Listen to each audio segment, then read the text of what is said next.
All right, we've caught up with the legend of the sport and the pioneer of freestyle motocross, Hayden Deegan. Brian, welcome, mate. Thank you for joining us. Thanks for having me. Hey, first up, saw you out there today on the 252 stroke. How was that today? It's good. Like, anytime I get a chance to ride, it's, for me, I try to take advantage of it, which is difficult nowadays with how busy we are. Yeah. With Hayden's racing, the pro racing is almost every weekend, so that just takes up so much time. And the training, they're training almost every day, so, and I like to be around for that to kind of still like pay attention to what's going on. So, but when I have a chance, I try to fit in a little bit of riding here or there, but it's definitely not as much as I used to, but his mechanic Duff has this two-stroke 250, so he's cool enough to let us ride it once in a while. Well, it's great to see you back out there riding, mate. Fantastic. Now, let's talk about Hayden. Obviously, you've done a fantastic job with him, and we did ask him, you know, yourself and Hayden planned your sort of his career from minis to where he is now as a pro rider. We talked about, where do you see Hayden in the next 5 years?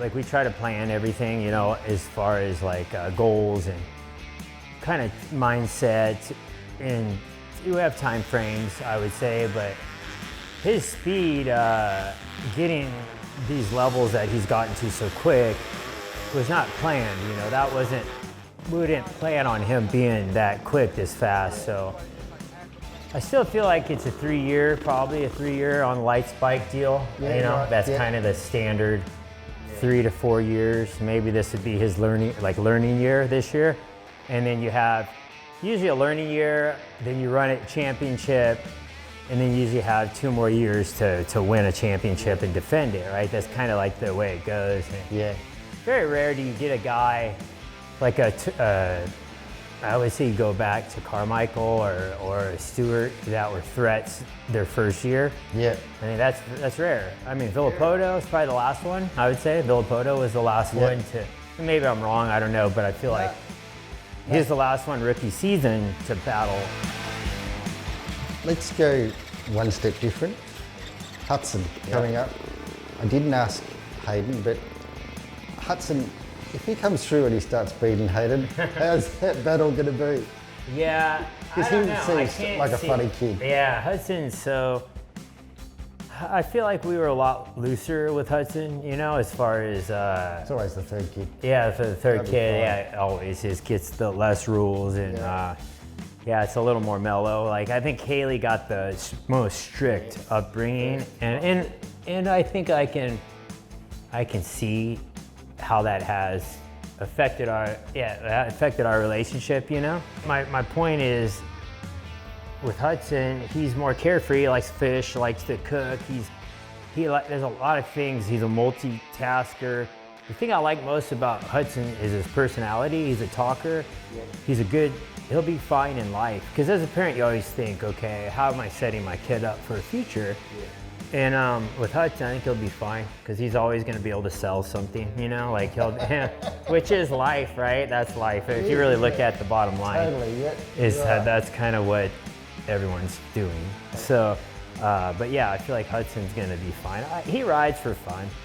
Unfortunately, he's the kid that you tell him, hey, you got to be careful, you got to do this, you got to, you know, ride like this, and he just shuts it off, and he just goes nuts.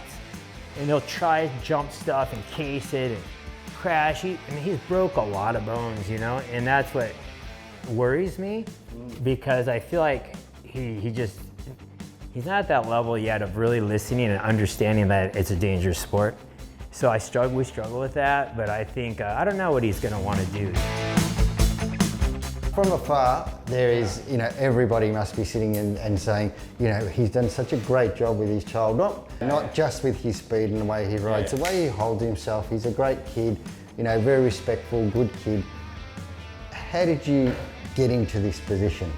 Yeah, I feel like it's more than just me. I feel like has a lot to do with the family dynamic. And my wife, you know, she's tough. I think we've been vocal with what we do. I don't feel like we've hidden too much. I feel like we've been one of the first families to do YouTube and show everyone our life, you know, and it really is, like, we don't hide too much. Like, you see what we do. you can invite people like, hey, this is what we do, but it's up to you to do it, right? And a lot of people don't want to do it.